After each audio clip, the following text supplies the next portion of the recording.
Ciao a tutti amici di WeDrive e benvenuti in questo nuovo video. L'abbiamo vista praticamente in tutte le salse, sin dalla sua presentazione digitale, per arrivare poi ai primi rumor sui prezzi, la configurazione e anche un primo contatto, sempre insieme agli amici di Gruppo Marino, con i quali stiamo provando oggi la nuova Dacia Sandero Stepway. Vi consiglio di dare uno sguardo alla fine di questo video all'intera playlist dedicata a questa importante novità. E non esitiamo ancora perché io, sicuramente come voi, sono curiosissimo di carpire tutte le prime sensazioni di guida di questo nuovo modello. Andiamo a provarlo insieme.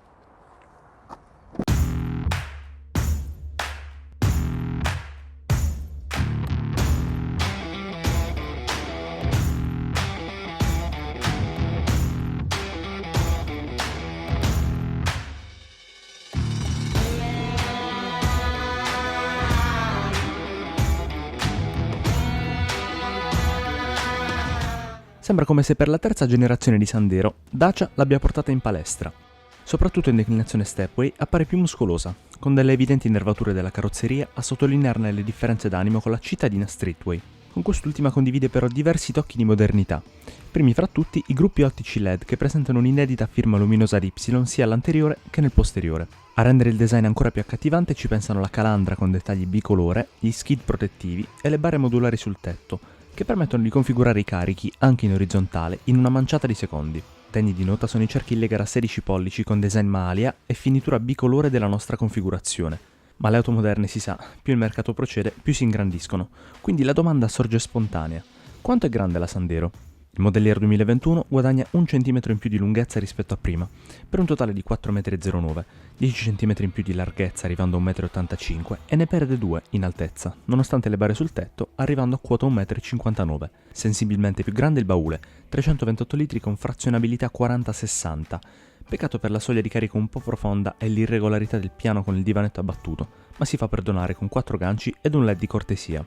L'abitacolo della Sandero 2021 rappresenta una decisa evoluzione per Dacia, con un cockpit e una plancia che appare rinnovata, molto fresca, con dei rivestimenti morbidi in tessuto che richiamano sia quelli sulle sellerie Stepway in questa declinazione, sia anche dei richiami in arancio presenti unicamente sulla versione Stepway alla verniciatura esterna arancio Atacama. A proposito dei sedili, che sono morbidi e ben avvolgenti, hanno una regolazione in altezza, inclinazione e profondità, tutte leve manuali, con un tessuto da un pattern che non ci si aspetta se si pensa che comunque la Sandero e in generale il brand sono un vero punto di riferimento più che altro per il segmento low cost, mentre il resto delle superfici è in plastica di una qualità che, se vogliamo, è correlata a quello che è il segmento di mercato stesso della Dacia Sandero. Il volante non è stato stravolto nel suo design, mantiene l'ergonomia e i pulsanti che si ritrovavano nella scorsa generazione. Dietro troviamo due quadranti circolari analogici con contagiri sulla sinistra, tachimetro sulla destra e delle lancette rosse, un bel tocco per questa vettura retroilluminate. Al centro invece un TFT da 3,5 pollici con tutte quante le informazioni per il trip. Parliamo un attimo della posizione di guida, perché si siede chiaramente più in alto rispetto alla Sandero Streetway, che sarebbe la sorella urbana, leggermente più bassa. Ho una buona visibilità non solo per l'altezza da terra, ma anche per le superfici vetrate, e dalla mia posizione ho tutto sotto controllo perché i comandi sono ergonomici. Tra l'altro la nostra ha in dotazione il clima automatico con gli stessi pomelli per controllarlo presenti sulla Renault Clio 5 che abbiamo provato in questo test drive qui in alto nelle schede, condivisi anche con il pomello della leva del cambio manuale a 6 marce in dotazione. La visibilità quindi in generale nell'anteriore è piuttosto buona. Non posso dire lo stesso, come al solito in tutte le vetture, per quanto riguarda quella posteriore, che appare leggermente diminuita se paragonata alla scorsa generazione di Dacia Sandero. E a proposito di posteriore, com'è che si sta là dietro?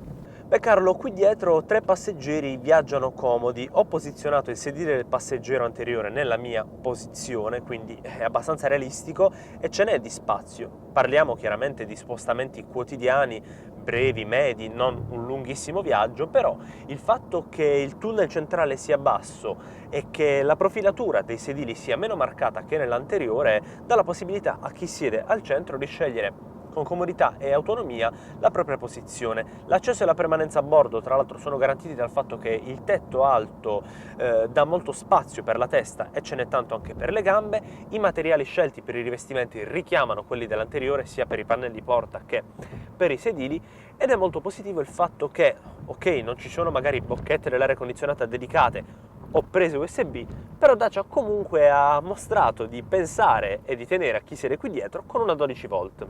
A proposito di 12 volt, parliamo un po' della tecnologia di bordo. Non vi avevo ancora menzionato la novità più importante nell'abitacolo della Dacia Sandero 2021, ossia questo tablet da 8 pollici al centro della plancia, praticamente sospeso, completamente touchscreen, quindi con i controlli a sfioramento. Abbiamo diverse declinazioni per questo schermo, Media Display e Media Nav. Noi abbiamo il Media Nav che in più ha semplicemente le cartografie e anche 2 speaker in più all'interno dell'impianto audio della Sandero. Offre la connettività.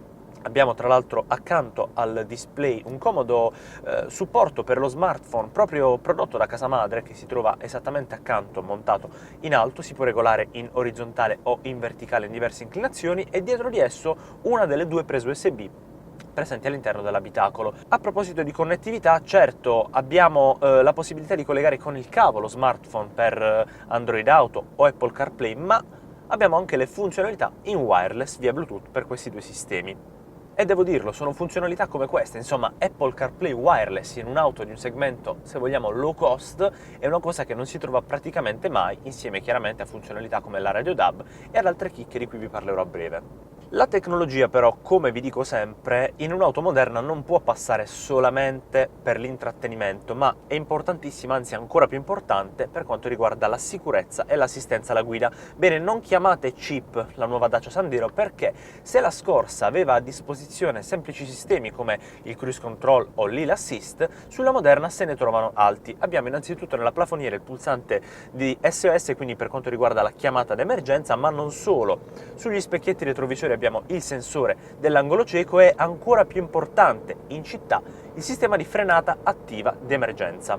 La gamma della declinazione Stepway prevede solo 2 motorizzazioni, 1000 turbo benzina da 90 cavalli abbinato a cambio manuale o automatico CVT, e la versione della nostra prova, 1000 TCE Eco G, sempre un propulsore turbo benzina a 3 cilindri da 1 litro, ma abbinato ad una bombola di GPL. Durante le varie fasi del test, in ambito urbano, extraurbano e, diciamolo, anche fuori dalle strade, si è sempre rivelato pronto, dotato di un buono spunto grazie alla turbina non presente sulla variante da 73 cavalli disponibile unicamente sulla Streetway.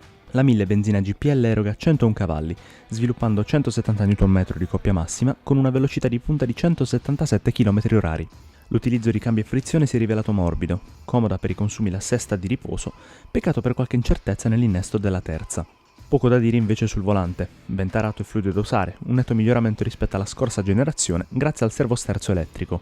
Rispetto alla scorsa generazione di Sandero, la 2021 rappresenta un deciso miglioramento in termini di dinamica di guida. Chiaramente la versione Stepway più alta da terra si fa sentire in termini di rollio, però la sento a livello di sensazioni molto più piantata a terra, così come lavorano meglio anche i freni, che adesso godono di un ottimo mordente rispetto appunto alla vecchia Sandero. L'impianto frenante, per intenderci, è composto da dischi freno all'anteriore e tamburi al posteriore. L'assetto sembra più rigido, ma credetemi, assorbe piuttosto bene buche e in generale le sconnessioni dell'asfalto. Per quanto possa sembrare superfluo per una vettura con la sola trazione anteriore, abbiamo deciso di testare la capacità delle sospensioni in un breve tratto di sterrato, e devo dire che i pneumatici 205/60 R16 insieme alla taratura delle sospensioni hanno lavorato egregiamente, e anche sui terreni un po' più umidi non hanno mai avuto alcuna incertezza. Ora, capitolo consumi. La casa madre dichiara per la versione 1000 benzina GPL da 100 cavalli consumi in benzina di 5,8 litri su 100 km, in GPL di 7,4 litri su 100 km. Durante i nostri test nel misto abbiamo rilevato come con un pieno di GPL per la sua bombola da 40 litri si possano percorrere tranquillamente almeno 400 km, quindi consumi medi, nel misto sempre, di circa 10 litri su 100 km. Un dato così buono per una macchina GPL è dato sicuramente da 2 fattori. Il primo è la sesta marcia a disposizione, quindi che ci può far andare in riposo su un tratto autostradale, e anche il fatto che abbiamo il pulsante per la modalità Eco. Invece dal punto di vista delle emissioni la casa dichiara 114 grammi di CO2 per ogni chilometro percorso. La gamma della Sandero 2021 parte da 8.950 euro per la Streetway Access, spartana e concreta, una vera low cost.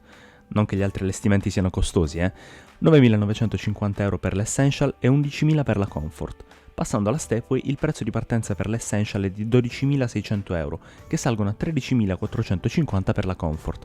Quest'ultima è la versione da noi testata, con un prezzo finale per la configurazione in video di 16.239 euro. C'è da dire che resta sempre molto economica, visti gli accessori di cui è dotata.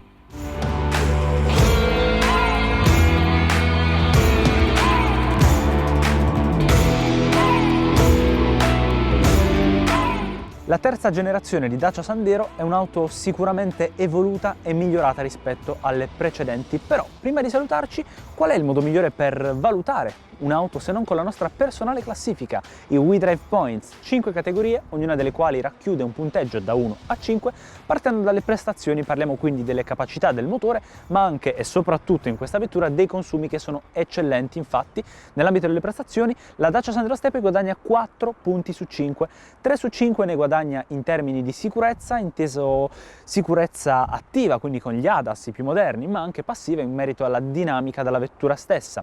Sempre 3 punti su 5 ne guadagna in merito agli interni, quindi qualità costruttiva, qualità dei materiali scelti, ma anche, se vogliamo, a livello chiaramente di gusti soggettivi, quella che è l'estetica dell'abitacolo stesso.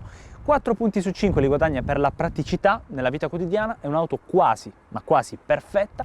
E infine, tema tecnologia di bordo, infotelematica, connettività e quant'altro, guadagna 3 punti su 5. Ora però voglio sapere quelli che sono i vostri pensieri, scriveteceli qui sotto nei commenti. Se questo video vi è piaciuto lasciateci un bel like e come fare per restare aggiornati con tutti i nostri prossimi contenuti.